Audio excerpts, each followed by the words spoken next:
ആൺമക്കൾക്ക് വിലതരാത്ത അച്ഛനമ്മമാരെ ശരിക്കും ഒരു പാഠം പഠിപ്പിക്കണം. നമ്മളിപ്പോ അയച്ച വക്കീൽ നോട്ടീസ് കാണുമ്പോ അച്ഛനും അമ്മയും കിടുങ്ങും. അവരൊക്കെ തകർന്നു പോവും. ആ രീതിയിലടാ വക്കീൽ എഴുതി പിടിപ്പിച്ചിരിക്കുന്നു.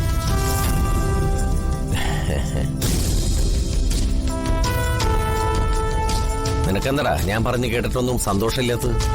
നമ്മുടെ പ്രവൃത്തി അല്പം കടന്നുപോയില്ലേ? ഇതിനെല്ലാം കാരണക്കാരൻ നീയാ. എന്റെ വീട് തട്ടിയെടുക്കാൻ വേണ്ടി അമ്മായിയപ്പനെ മുന്നിൽ നിർത്തി കളിച്ചവനാ നീ. ആ നിനക്ക് വേണ്ടിയാ ഞാനിപ്പോ നിയമ പോരാട്ടത്തിന് ഒരുങ്ങുന്നത് തന്നെ. അപ്പോഴവന് മറ്റവിടത്തെ സെന്റിമെന്റ്സ്. വക്കീൽ നോട്ടീസ് അയച്ചത് അവനിപ്പോ കടന്ന കൈയായി പോയിന്ന് പോലും. എന്താ എടുത്ത ഈ വിശേഷങ്ങളൊക്കെ? എന്റെ അമ്മ പറഞ്ഞൊരു വിശേഷമാ പറയാനുള്ളത്. അമ്മയ്ക്ക് ഇതുവരെ ആൺമക്കളില്ലാത്തതിന്റെ പേരിലെ വളരെ സങ്കടമായിരുന്നു. പക്ഷെ ഇപ്പൊ അമ്മ പറയുന്നു ആൺമക്കളില്ലാത്തതില് വളരെ സന്തോഷമുണ്ടെന്ന്. വയറ്റിലൊരു ആൺകുഞ്ഞ് പിറക്കാതിരിക്കുന്നത് മുജ്ജന്മ പുണ്യം കൊണ്ടാണെന്ന്. അതെന്താ എടുത്തമ്മ പെട്ടെന്ന് എടുത്തിട്ട് അമ്മയ്ക്ക് ആൺമക്കളോട് താല്പര്യമില്ലാത്തത്? ചില ആൺമക്കളുടെ കളി കണ്ടും കേട്ടുമൊക്കെ അവർക്കും മടുത്തു കാണും. അത് പ്രകാശേട്ടനിട്ടൊരു കൊട്ടാണല്ലോ. പ്രകാശേട്ടന് മാത്രമല്ല മനോജനും ഇട്ടുള്ളൊരു കൊട്ട.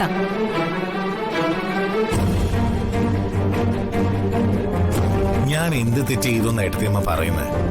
തെറ്റ് ചെയ്തത് നിങ്ങളല്ല, നിങ്ങളെപ്പോലെ രണ്ട് ആൺമക്കൾക്ക് ജന്മം നൽകിയ ആ അച്ഛനും അമ്മയും.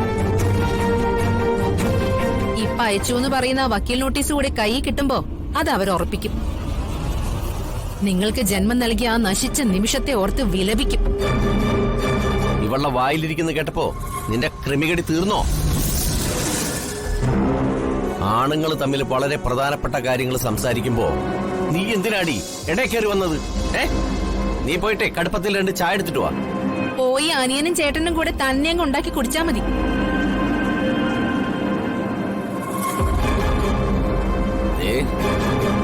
ആളും തരം നോക്കി സംസാരിക്കണം.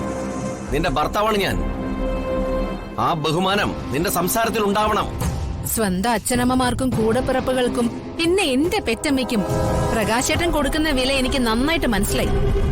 അതുകൊണ്ട് ഇനി അങ്ങനെയുള്ള പെരുമാറ്റം മാത്രം എന്നിൽ നിന്ന് പ്രതീക്ഷിച്ചാ മതി.